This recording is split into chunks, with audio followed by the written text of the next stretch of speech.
এই দেখো জমিয়ে লোটে মাছের চপ রেডি হচ্ছে। কিভাবে বানাচ্ছি বলতো? জাস্ট এই যে লোটে মাছগুলোকে কেটে নিয়েছি এরকম পিস পিস করে, তার মধ্যে এই যে ধনে পাতা আর একটু কুচো করে দিয়েছি, আর হচ্ছে দিয়েছি গোলমরিচের গুঁড়ো, আদা রসুনের পেস্ট, একটু হালকা নুন, আর দিয়েছি একটু কর্নফ্লাওয়ার। আর যদি দেখছো কর্নফ্লাওয়ার দিয়ে বাইন্ডিংটা ঠিকঠাক হচ্ছে না, তখন তোমরা চাইলে একটু ছাতু বা বেসন দিতে পারো, ব্যাস আর কিছু লাগে না। দিয়ে এই দেখো সুন্দর করে সাজিয়ে সাজিয়ে।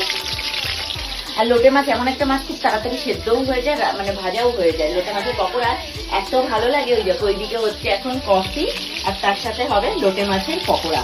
আমাদের মতন কে কে এরকম সন্ধ্যা হলে একটু স্ন্যাক্স খেতে পছন্দ করো, চিকেন পকোড়া, লোটে মাছের পকোড়া বা স্যান্ডউইচ, বার্গার, আমি তো এক একদিন এক এক রকম বানিয়ে খাই। তো তোমরাও কে কে এরকম সন্ধ্যায় স্ন্যাক্স খেতে পছন্দ করো কমেন্ট করে জানাও। সুন্দর করে এরকম সাজিয়ে সাজিয়ে বসিয়ে দিতে হবে।